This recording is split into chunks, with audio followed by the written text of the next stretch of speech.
Hello, students. Welcome to the official Facebook and YouTube channel of School of Achievers. আশা করছি তোমরা সবাই ভালো আছো এবং তোমাদের প্রিপারেশনও খুব ভালো চলছে। তো তোমাদের জন্য যে পলিটিক্যাল সায়েন্সেরও যে আমি একটা সিরিজ নিয়ে এসেছি, এই সিরিজের কিন্তু আমাদের প্রথম ইউনিটে কিন্তু আমরা কমপ্লিট করে ফেলেছি। আর এখন হচ্ছে এখানে হবে আমাদের এখানে ভুল হয়ে গেছে একটা, এখানে ইউনিট 2 হবে। ইউনিট 2, এই যে এসটিজিটি পলিটিক্যাল সায়েন্সের আজকে হতে যাচ্ছে তোমাদের ইউনিট 2 এর শুরু, ঠিক আছে?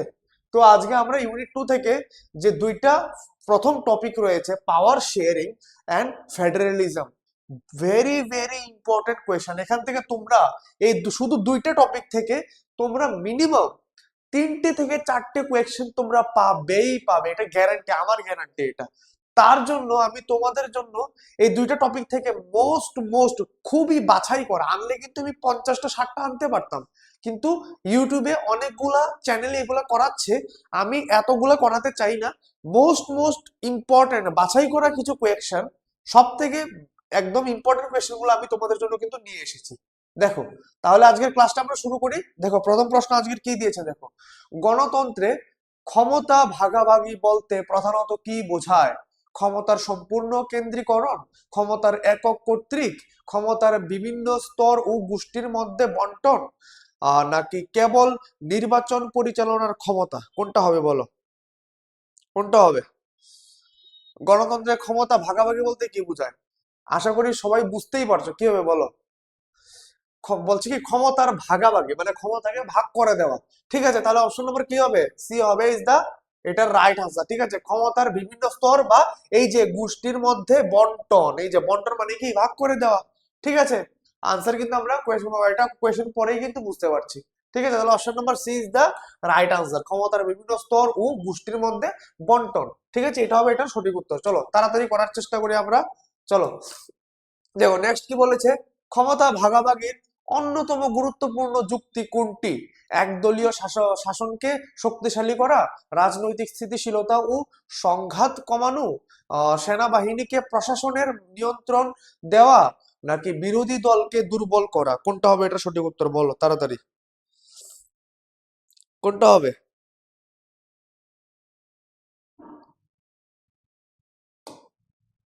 বলো কোনটা হবে দেখি। এটা হবে তোমার অপশন নাম্বার বি, এটার হবে সঠিক উত্তর।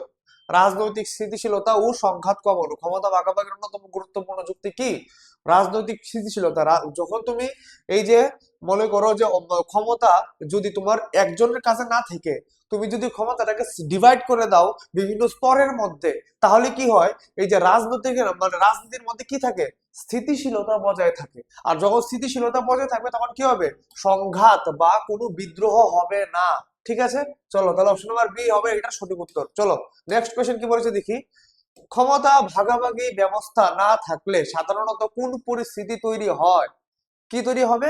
সামাজিক সম্প্রীতি বৃদ্ধি, ক্ষমতার অপব্যবহার ও স্বৈরতন্ত্রের ঝুঁকি, নাকি উন্নয়ন দ্রুত হয়, নাকি রাজনৈতিক দলগুলো বিলুপ্ত হয়? কোনটা হবে আনসার বলো তাড়াতাড়ি, আনসার করার চেষ্টা করো, কোনটা হবে, কি হবে? ক্ষমতার ভাগাভাগি ব্যবস্থা যদি না থাকে তাহলে কি হবে, কোনটা হবে তাড়াতাড়ি বলো। এটা হবে তোমার ভাগাভাগি যদি না, তাহলে কি হবে, ক্ষমতার অপব্যবহার হয়। একজনের কাছে যখন তুমি সব ক্ষমতা দিয়ে দেবে, তাহলে সে কি করবে, তার কাছে পুরো পাওয়ার চলে যাবে, তাহলে কি সে ক্ষমতার অপব্যবহার করা শুরু করবে, ঠিক আছে? চলো নেক্সট কোয়েশ্চেন কি হবে, অপশন নাম্বার বি হবে এটা সঠিক উত্তর। নেক্সট কোয়েশ্চেন কি দিয়েছে দেখি, নিম্নের কোনটি একটি ভাগাভাগির আধুনিক ধারণার সঙ্গে সবচেয়ে বেশি সামঞ্জস্যপূর্ণ? ভেরি ভেরি ইম্পর্টেন্ট একটা কোয়েশ্চেন। সব ক্ষমতা প্রধানমন্ত্রীর হাতে থাকা, আইনসভা, নির্বাহী ও বিচার বিভাগের মধ্যে ক্ষমতা বিভাজন, শুধু প্রশাসনিক ক্ষমতা ভাগ করা, কেবল স্থানীয় সরকারকে ক্ষমতা দেওয়া? কোনটা হবে আনসার বলো তাড়াতাড়ি, কোনটা হবে? নিম্নে কি লিখেছে, কোনটি ক্ষমতা ভাগাভাগির আধুনিক ধারণার সঙ্গে সবচেয়ে বেশি সামঞ্জস্যপূর্ণ? কি হবে আধুনিক ক্ষমতার সঙ্গে সামঞ্জস্যপূর্ণ? অপশন নাম্বার বি হবে এটা সঠিক উত্তর। আইনসভা, নির্বাহী ও বিচার বিভাগের মধ্যে ক্ষমতা বিভাজন করে দেওয়া, এই তিনটে সেক্টরের মধ্যে ক্ষমতাকে ভাগ করে দেওয়া, আইনসভা, নির্বাহী ও বিচার বিভাগের মধ্যে ক্ষমতাকে ভাগ করে দেওয়া। ঠিক আছে, অপশন নাম্বার বি হবে এটা সঠিক উত্তর। চলো নেক্সট কোয়েশ্চেন কি বলছে দেখি। ক্ষমতা বিভাগ ভাগাভাগির নৈতিক যুক্তি বলতে কি বুঝো? আরেকটা ভেরি ভেরি ইম্পর্টেন্ট একটা কোয়েশ্চেন।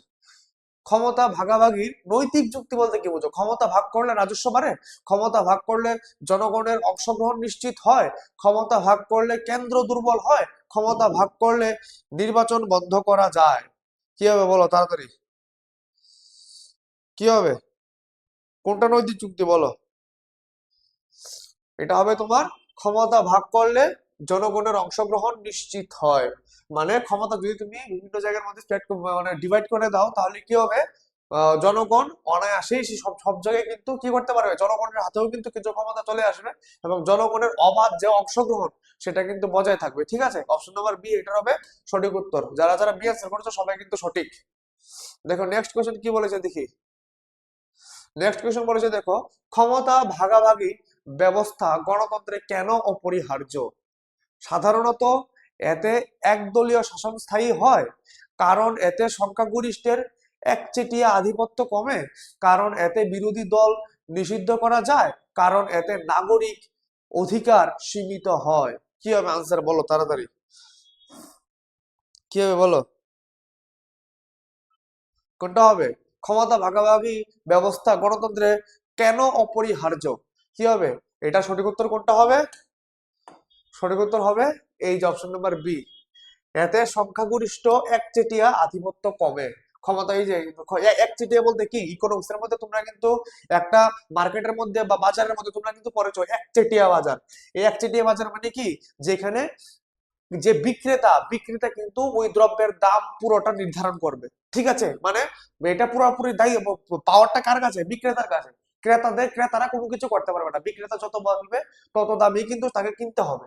ঠিক আছে, তার জন্য এটাই বলছে যে ক্ষমতা ভাগাভাগি যদি না হয় তাহলে মানে এটা কি হবে, একটা একচেটিয়া ভাব সৃষ্টি হয়ে যাবে, মানে পুরো পাওয়ার ওর কাছে চলে যাবে। ঠিক আছে, যেটা সমাজের জন্য ক্ষতিকারক। তাহলে কি হবে? অপশন নাম্বার বি হবে এটার সঠিক উত্তর।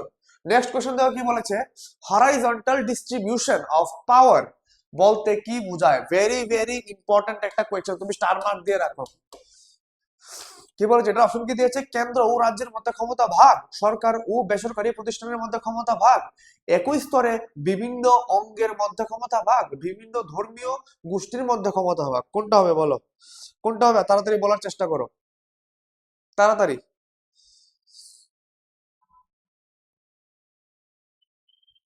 কি হবে এটা? আনসার কোনটা হবে? এটা হবে তোমার option number C is the right answer. একই স্তরে বিভিন্ন অঙ্গের মধ্যে ক্ষমতা ভাগ, হরাইজন্টাল ডিস্ট্রিবিউশন অফ পাওয়ার মানে কি, একই স্তরে বিভিন্ন অঙ্গের মধ্যে ক্ষমতাকে ভাগ করে দেওয়া। ঠিক আছে, চলো অপশন নাম্বার সি, যারা যারা সি দিয়েছে সবাই কিন্তু সঠিক। দেখো নেক্সট কোশ্চেন কি বলেছে। নিম্নের কোনটি ক্ষমতা ভাগাভাগি প্রাতিষ্ঠানিক ব্যবস্থা হিসেবে ধরা হয়? বিচার বিভাগের স্বাধীনতা, কেবল রাজনৈতিক দল, সামাজিক আন্দোলন, নাকি সংবাদপত্রের প্রচার? কোনটা হবে বলো? কোনটা হবে প্রাতিষ্ঠানিক ব্যবস্থা হিসাবে? কোনটাকে ধরা হয় বলো? কোনটাকে ধরা হয়? এটা হবে তোমার কোনটা হবে সঠিক উত্তর? অপশন নম্বর এ হবে এটা রাইট আনসার। ঠিক আছে, বিচার বিভাগীয় স্বাধীনতা। ঠিক আছে, বিচার বিভাগীয় স্বাধীনতা হবে সঠিক উত্তর। প্রাতিষ্ঠানিক ব্যবস্থা কোনটি হিসাবে কোনটা পরিচিত বা কোনটাকে ধরা হয়? বিচার বিভাগীয় স্বাধীনতা। নেক্সট কোশ্চেন কি বলেছে দেখি। ক্ষমতা ভাগাভাগি গণতন্ত্রে কোন ধরনের সরকার গঠনে সহায়ক? সামরিক সরকার, একনায়কতন্ত্র সরকার, নাকি জোট সরকার ও অংশীদারিত্বমূলক সরকার, নাকি রাজতান্ত্রিক সরকার? কোন মানে ক্ষমতা ভাগাভাগি গণতন্ত্রে কোন ধরনের সরকার গঠন করতে পারে বলো একটু? এটা হবে তোমার জোট সরকার বা অংশীদারিত্বমূলক সরকার। ক্ষমতা ভাগাভাগির মাধ্যমে কোন সরকার বিশেষ করে গঠিত হয়? হলো জোট সরকার, না হলে অংশীদারিত্বমূলক সরকার গঠিত হয়। ঠিক আছে, চলো অপশন নাম্বার সি এটা হলো সঠিক উত্তর। নেক্সট কোশ্চেন কি বলেছে দেখি। ক্ষমতা ভাগাভাগির মাধ্যমে সংখ্যালঘুদের প্রধান সুবিধা কি? তারা ভোট দিতে পারে না, তাদের রাজনৈতিক প্রতিনিধিত্ব ও নিরাপত্তা বাড়ে, তারা প্রশাসন থেকে বাদ পড়ে, তাদের ভাষা নিষিদ্ধ হয়। আনসার কোনটা হবে বলো তাড়াতাড়ি,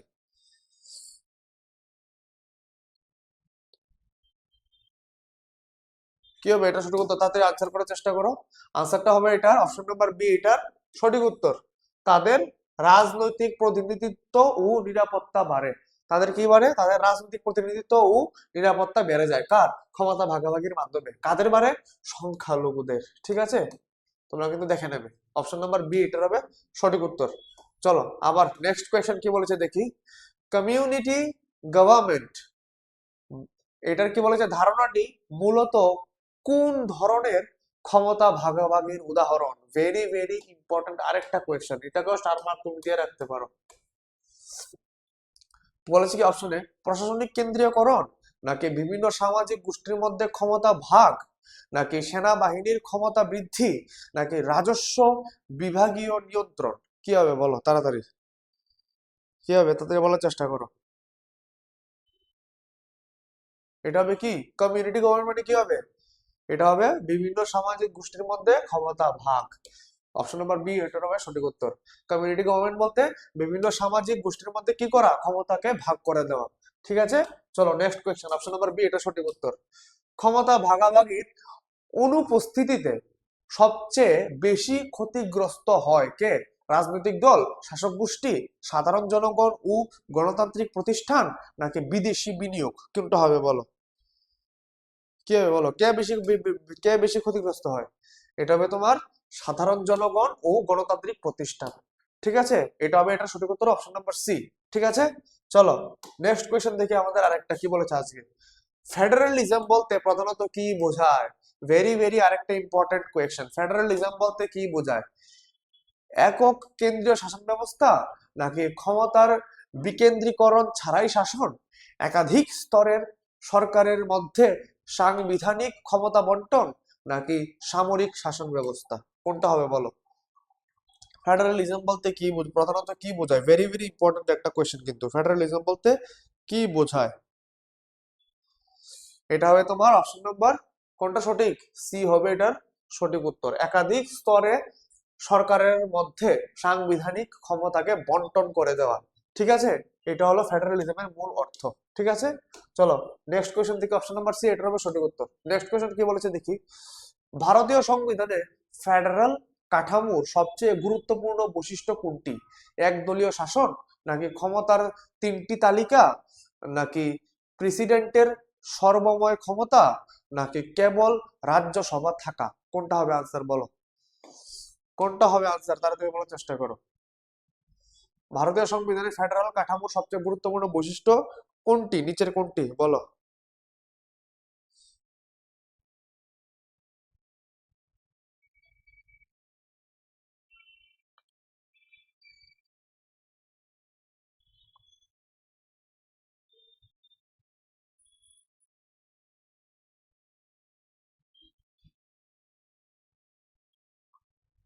এটা কি হবে?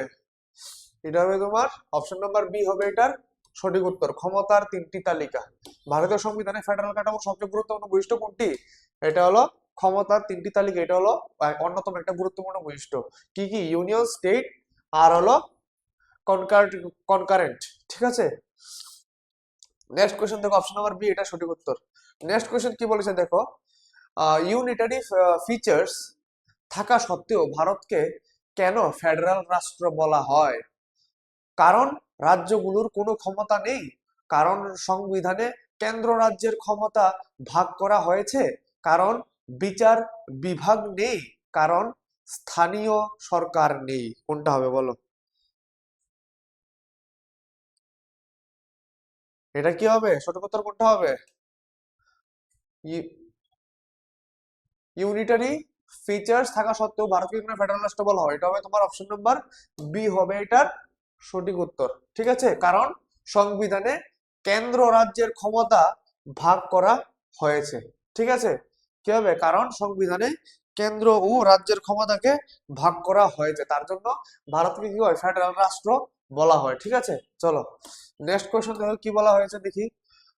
সমবায়ী তালিকা এর সবচেয়ে সঠিক ব্যাখ্যা কোনটি? কেবল কেন্দ্র আইন করতে পারে, কেবল রাজ্য আইন করতে পারে, কেন্দ্র রাজ্য উভয় আইন করতে পারে, নাকি কেউই আইন করতে পারে না? কি হবে বলো? কি হবে এটা? এটা হবে সঠিক উত্তর। আশা করি তোমরা সবাই জানো, অপশন নাম্বার সি হবে এটা সঠিক উত্তর। কেন্দ্র ও রাজ্য উভয়ই আইন কিন্তু করতে পারে বা আইন প্রণয়ন করতে পারে, ঠিক আছে। Option number C is the right answer. দেখো নেক্সট কোশ্চেন কি বলেছে, কেন্দ্র ও রাজ্যের মধ্যে সংঘাত হলে সমবায় তালিকার বিষয়ে সাধারণভাবে কার আইন প্রাধান্য পায়? কার আইন প্রাধান্য পায়? রাজ্যের আইন, কেন্দ্রের আইন, জেলা পরিষদের আইন নাকি পঞ্চায়েতের আইন? কার আইন প্রাধান্য পায় বলো? আশা করি সবাই পারবে, এটা কোনো বলারই কথা রাখে না। কার আইন বেশি প্রাধান্য পাবে? যেটা কেন্দ্রের আইন থাকবে এটাই কিন্তু বেশি প্রাধান্য পাবে, ঠিক আছে, কারণ কেন্দ্রের সাথে তো রাজ্য আসবে না, ঠিক আছে। তাহলে কেন্দ্রের আইনটাই বেশি প্রাধান্য পাবে। Option number B is the right answer. Next question আবার দেখি কি বলেছে, ভারতীয় ফেডারেল ব্যবস্থাকে স্ট্রং কন্টের স্ট্রং সেন্টার বলা হয় প্রধানত কেন? রাজ্যগুলোর নিজস্ব সংবিধান আছে, কেন্দ্র জরুরি অবস্থায় রাজ্যের ক্ষমতা সীমিত করতে পারে, রাজ্যগুলোর পৃথক নাগরিকত্ব আছে, রাজ্যগুলো বিদেশ নীতি পরিচালনা করে। কি হবে আনসার বলো? কি হবে বলো তাড়াতাড়ি?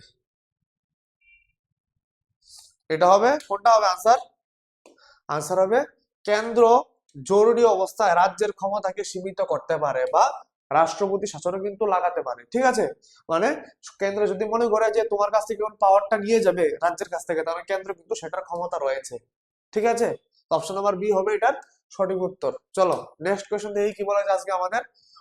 হোল্ডিং টুগেদার ফেডারেশন ধারণাটি ভারতের ক্ষেত্রে বেশি প্রযোজ্য, কারণ কিসের জন্য বেশি প্রযোজ্য? দেখো, রাজ্যগুলো স্বাধীন হয়ে পরে যুক্ত হয়েছে, কেন্দ্র থেকে রাজ্যে রাজ্য সৃষ্টি ও ক্ষমতা বন্টন হয়েছে, রাজ্যগুলো বিদেশ নীতি নিয়ন্ত্রণ করে, সংবিধান লিখিত নয়। কোনটা হবে চারটার মধ্যে থেকে? কোনটা বলো, কোনটা প্রধান কারণ বলো? হোল্ডিং টুগেদার ফেডারেশন ধারণাটির ক্ষেত্রে বেশি প্রযোজ্য বেশি প্রযোজ্য কেন? কিসের জন্য বলো?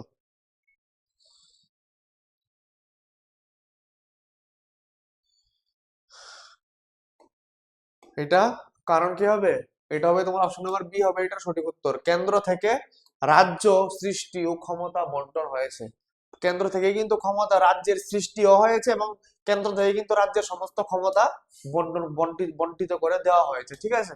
চলো নেক্সট কোয়েশ্চেন দেখে আজকে আমাদের কি বলেছে এখানে, ভাষা ভিত্তিক রাজ্য পুনর্গঠন ভারতের ফেডারেলিজমে কি প্রভাব ফেলেছে? ভেরি ভেরি আরেকটা ইম্পর্টেন্ট কোয়েশ্চেন, কি বলেছে দেখো, ভাষা ভিত্তিক রাজ্য পুনর্গঠন ভারতের ফেডারেলিজমে কি প্রভাব ফেলেছে? কি হবে বলো তাড়াতাড়ি?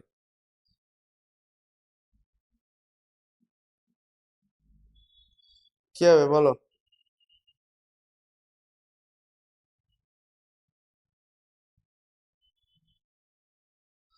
ভাষা ভিত্তিক রাজ্য পুনর্গঠন ভারতে ফেডারেলিজমে কি প্রভাব ফেলেছে? কেন্দ্রীয় শাসন ধ্বংস করেছে, আঞ্চলিক পরিচয়কে স্বীকৃতি দিয়ে ঐক্য মজবুত করেছে, গণতন্ত্র বাতিল করেছে, নাকি রাজ্যগুলিকে সম্পূর্ণ স্বাধীন করেছে? কি হবে বলো?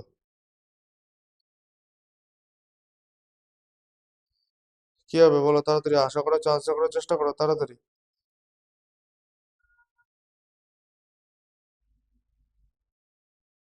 এটা হবে তোমার, কোনটা হবে আনসার?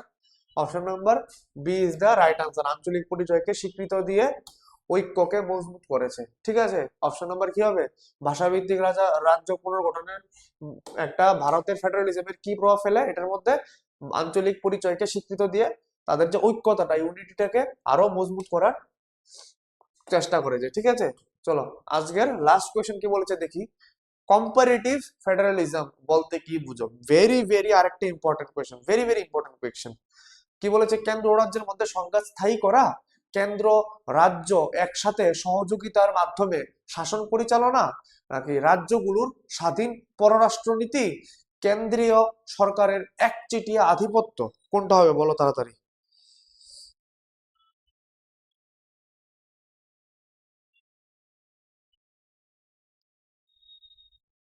কোনটা হবে তাড়াতাড়ি আশা করার চেষ্টা করো।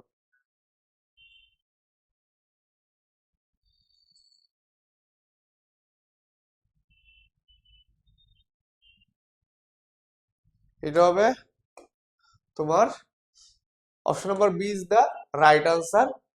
কেন্দ্র রাজ্য একসাথে সহযোগিতার মাধ্যমে শাসনকে পরিচালনা করা, ঠিক আছে?